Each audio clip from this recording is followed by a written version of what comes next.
कुंभ मतलब होता है घड़ा। कबीर दास का एक है कि जल में कुंभ, कुंभ में जल है, बाहर भीतर पानी, टूटा कुंभ जल जल ही प्रमाणी है, सत्यान्त ज्ञान। कुंभ मतलब घड़ा होता है, और ये जो कुंभ है इसकी एक वैदिक स्रोत है कि ये कुंभ क्यों लगता है। इसका कारण है कि नमस्कार दोस्तों, मैं हूं रविकांत गुप्ता और आप देख रहे हैं खुर्दई न्यूज चैनल पर। आपका बहुत बहुत स्वागत है। और बता दें कि हम अभी उनवास में हैं। अभी हम डीओ सर उर्फ उपेंद्र दुबे जी के ऑफिस में बैठे हुए हैं, तो आइए उनसे मिलते हैं, उनसे कुछ बातें करते हैं कि प्रयाग चालीसा लिखे हैं इस महाकुंभ के शुभ अवसर पर। नमस्कार सर। नमस्कार। नमस्कार सर, सुने हैं कि आप प्रयाग चालीसा लिखे हैं। जी जी जी, आपने सही सुना है। प्रयाग चालीसा की रचना हमने की है, जिसमें फिलहाल जो प्रयाग चालीसा अभी मूर्त रूप में आया है उसमें 40 चौपाइयाँ हैं, जिसमें 7 चौपाई रामचरितमानस से ली गई, तुलसीदास की रचित है। बाकी शेष चौपाई मेरी है और 2 दोहे हैं, दोनों हमने ही उसकी रचना की है। देखिए, वैसे तो हमने 40 चौपाइयों की रचना की थी, लेकिन विद्वानों का जब विद्वत परिषद बैठा तो उन्होंने कहा कि क्योंकि प्रमाण कहाँ से वेद पुराण जहाँ से प्रमाण आपने दिया है, तो आपको चाहिए कि जो अगर इसमें चौपाइयाँ हैं और चौपाइयों का स्रोत मानस से मिल रहा है, मानस में भी चौपाइयाँ हैं, प्रयाग का वर्णन है उसमें, तो आपको उसको ले लेना चाहिए। तो हमने अपनी रचना से 7 चौपाइयों को हटा दिया और मानस की 7 चौपाइयों को रख दिया उसमें। आपको ऐसा क्या लगा कि आप प्रयाग चालीसा लिख दिए? तो देखिए, प्रयाग कहाँ से प्रेरणा मिला आपको? प्रयाग जब हम 2001 में हाई स्कूल किए तो उसके बाद हम चले गए प्रयाग। वर्तमान का प्रयाग पहले इलाहाबाद के नाम से जाना जाता था, आप भी जान रहे हैं जी। तो इलाहाबाद में इंटरमीडिएट हमने किया क्या नाम CAB इंटर कॉलेज से जी, और उसके बाद इलाहाबाद विश्वविद्यालय से हमने स्नातक की डिग्री ली। तो इस दौरान रचनात्मक प्रवृत्ति मेरी रही थी। मेरा पहला जो एल्बम भी निकला था, मैं गीत भी लिखता हूँ, आप जानते ही हैं जी जी। तो मेरा पहला एल्बम चंद्रलाल यादव एक गायक था गाजीपुर का, उसने गाया था, भोजपुरी में था। उसके बाद विष्णु राजा मेरे ढेर सारे भजन गाए हैं, और एक लखनऊ के गायक थे, क्या नाम है उनका, अजीत पांडे विद्रोही, और ढेर सारे बहुत सारे गायक हैं जिनको मैं वहाँ से गाना देता रहा। प्रयाग में जब तक मेरा पठन पाठन चलता रहा, उस दौरान रचनात्मक कार्य भी मेरे चलते रहे। लेकिन कभी भी मैंने इसको अलग से, मतलब इस पेशे के रूप में इसको नहीं देखा। इसको मैंने अपने जीवन का एक भाग समझा, रचनाओं को करना। बहुत सारी रचनाएं मैंने लिखित रूप से भी पत्रिकाओं में प्रकाशित हुआ है जी। तो प्रयाग में जब मैं गया और मेरा इंटरमीडिएट में एडमिशन हुआ CAB इंटर कॉलेज, तो धीरे धीरे धीरे धीरे धीरे धीरे रचना के प्रति मेरा रुझान बढ़ता गया। वहाँ प्रोग्राम्स, कल्चरल प्रोग्राम्स होते थे, उनको देखता था। विश्वविद्यालय में गया तो वहाँ तो साहित्य का एक क्षेत्र ही है पूरा, इलाहाबाद विश्वविद्यालय। वैसे भी प्रयाग जो है साहित्यकारों की नगरी है, बहुत बड़े बड़े साहित्यकार वहाँ पर रहे हैं। कुछ लोगों का जन्म भी वहाँ हुआ है। निराला जी जैसे लोग वहाँ पहुँचे तो वहीं के हो गए जी। तो महादेवी वर्मा है, ढेर सारे लोग हैं। तो साहित्य प्रयाग के रोम रोम में है, और मैं 13 वर्ष तक प्रयाग में रहा हूँ जी।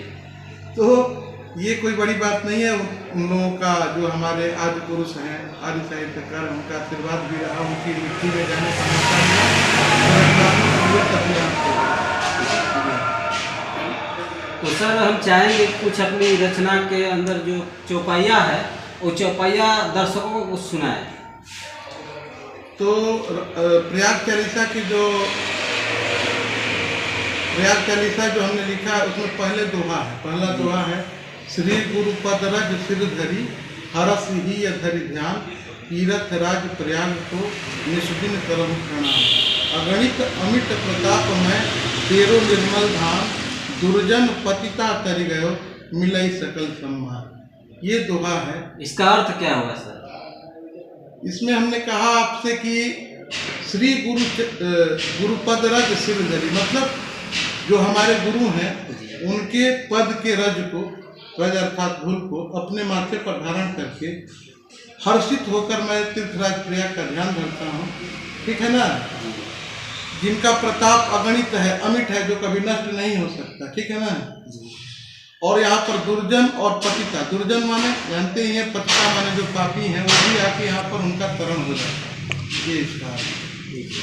उसके बाद यहाँ से चौपाई शुरू हो जाती है, जय जय कीरत राज प्रयागा, तुम्हारे शरण भाग्यमन जागा, देवभूमि यहाँ देव निवासा, गणित ऋषि मुनि यह रजवासा।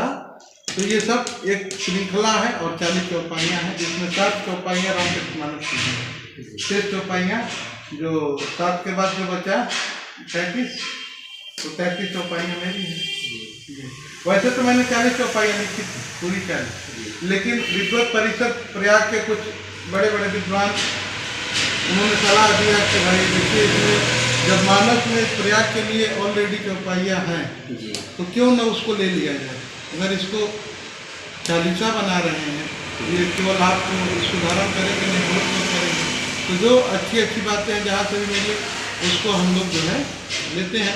ये हमने प्रयाग चालीसा 2013 में लिखा था, देखिए उसके लिए हमारा एक पूरा समूह था जो रिसर्च किया कि कहाँ कहाँ प्रयाग की महिमा का मकान है। जिस मेरे साथ सबसे अधिक कार्य किया विष्णु राजा एक गायक थे जी, हमारे बहुत सारे भजन गाए हैं विष्णु भाई ने, तो और बहुत बड़े विद्वान भी हैं, गायक के साथ साथ विद्वान भी हैं।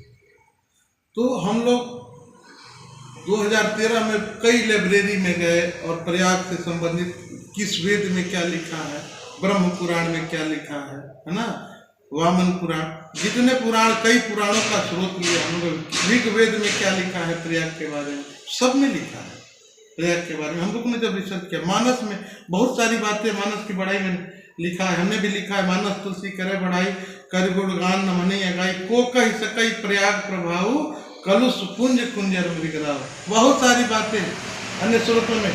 और वेद में, ऋग्वेद में भी वर्णन है प्रयाग, ब्रह्म पुराण में वर्णन है प्रयाग,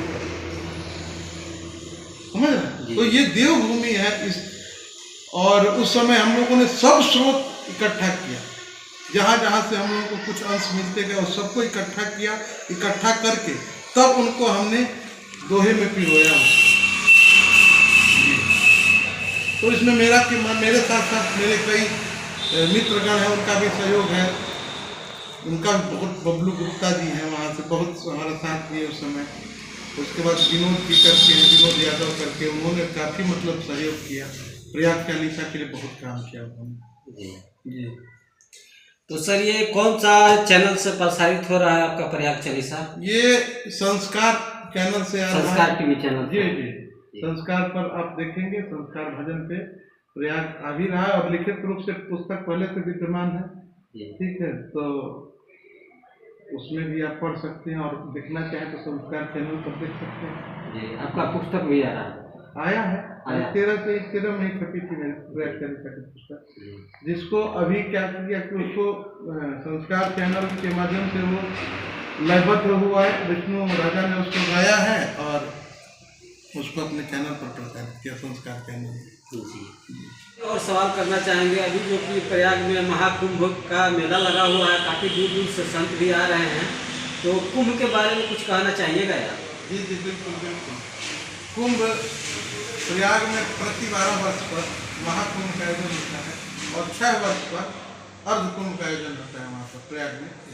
और प्रतिवर्ष वहाँ पर माघ के महीने में पूरे 1 महीने संत महात्मा जुड़ते हैं, और वहाँ पर धर्म प्रचार, अपनी आस्था सब कुछ प्रकट करते हैं, भजन तप तपस्या करते हैं। देखिए कहते हैं कि संगम में 3 नदियों का संगम है, गंगा यमुना सरस्वती। एक सूक्ष्म बात आपको बता दें, वहाँ जाएंगे तो आपको सरस्वती नजर नहीं आती, वहाँ नदी 2 ही है, गंगा और यमुना। फिर सरस्वती की बात क्यों की जाती है? सरस्वती की बात इसलिए की जाती है कि वहाँ संत महात्मा ज्ञानी जन आते हैं, अपने ज्ञान रूपी सरस्वती का वहाँ पर वो कराते हैं, धारा प्रवाहित कराते हैं। मत सुनना, ज्ञान की गंगा, ज्ञान की गंगा, ज्ञान की सरस्वती वहाँ प्रवाहित होती है और मिलती है, समझना। अब जहाँ तक आपका प्रश्न था कि कुंभ, तो कुंभ की एक वैदिक विधा है, कुंभ क्यों होता है। तो कुंभ के लिए आपको बता दें कि जब समुद्र मंथन की क्रिया चल रही थी, तो उस समय विष निकला, आप जानते हैं, हलाहल निकला जिसका जी। पान शंकर भगवान ने किया था। जी उसके बाद पुनः अमृत निकला, तो अमृत देवता कहे कि हम पियेंगे, असुर कहे हम पियेंगे। जी इस क्रम में बाकी क्रिया कहानी सब लोग जानते हैं कि कैसे विष्णु भगवान मोहिनी रूप धारण करके और देवों के पक्ष में इसको लेके गए और सबको सभी देवताओं को अमृत पिलवाया और उन्होंने असुरों को रोक दिया। राहु के तो उसमें फंस, मतलब उन्होंने राहु ने अपना ग्रहण कर लिया था, तो विष्णु भगवान ने चक्र से गर्दन काटा था। ये सब अलग बातें हैं। मेन बात यह है कि वो जब अमृत का कलश लेके चले तो उनके बीच में नोक झोंक हुआ, किसमें? देव और असुर में।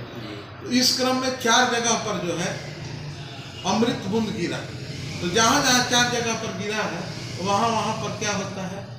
कुंभ का आयोजन होता है। कुंभ को आप इस रूप में भी ले सकते हैं कि प्रति 12 वर्ष पर जहाँ जहाँ अमृत गिरा है वहाँ पर आयोजन होता है, तो हमने बता ही दिया।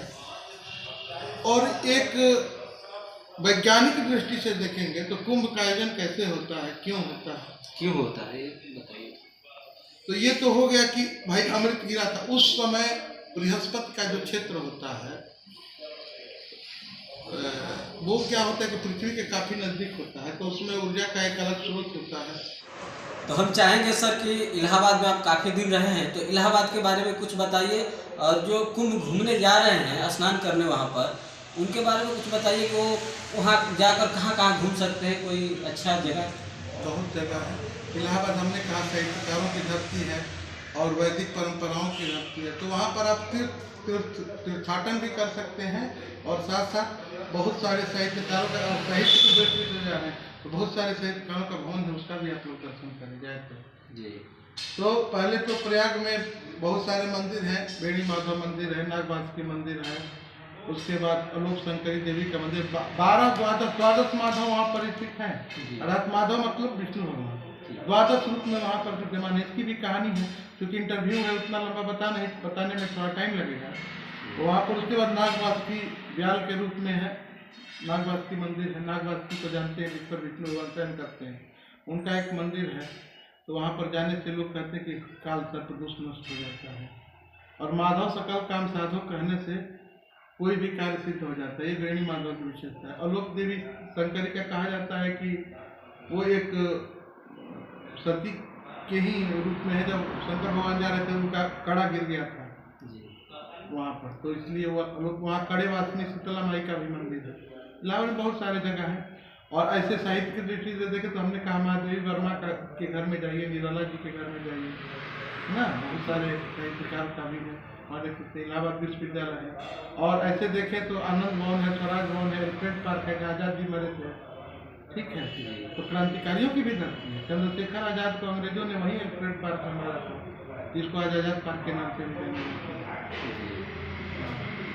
तो सर एक और बात बताइए, आप तो काफ़ी संगीत भी लिखते हैं, अगर कोई नया कलाकार को आपसे संगीत लेना हो तो कैसे आपसे संपर्क कर सकता है? वो आपसे भी संपर्क कर सकता है, आपके माध्यम से मेरे यहाँ आ सकता है। हम चाहेंगे कि एक बार अपना पूरा मेरा नाम उपेंद्र दुबे शेयर कर दीजिए। जी जी बिल्कुल, मेरा नाम उपेंद्र दुबे है। मैं उन्वास में मेरा एक केडी कॉन्वेंट स्कूल है, उसमें मैं पढ़ाता हूँ, मेरा ही विद्यालय है। और मेरा संपर्क सूत्र 88 73 790 हिंदी में है। इसको आप चाहें तो अपने स्क्रीन पर भी चला सकते हैं। जी जी जरूर चलाइए। और इलाहाबाद के विषय में आपने इतनी सारी बातें कर दी, तो एक बात मैं जाते जाते आपको बता दूं कि कुमार विश्वास जो आज के बहुत नामी कवि हैं, जिनको हम लोग आदर्श मानते हैं, वो भी इलाहाबाद से पढ़े हैं। तो एक बात उन्होंने कहा था इलाहाबाद के बारे में, ये दिल बर्बाद करके इसमें क्यों आबाद रहते हो, कोई कल कह रहा था तुम इलाहाबाद रहते हो, ये कैसी शोहरतें अता कर दी मेरे मौला, मैं सब कुछ भूल जाता हूँ मगर तुम याद रहते हो। तो इलाहाबाद कभी दिल से निकलता नहीं है, इलाहाबाद हमेशा याद रहता है। चलिए बहुत बहुत धन्यवाद सर आपका। बहुत बहुत धन्यवाद आप लोगों का, आप इतनी दूर से आए और अपना कीमती समय आप लोगों ने निकाला, कहीं आप लोगों को जाना भी है और उसमें से आप लोगों ने समय दिया, इसके लिए मैं आप लोगों को धन्यवाद करता हूँ।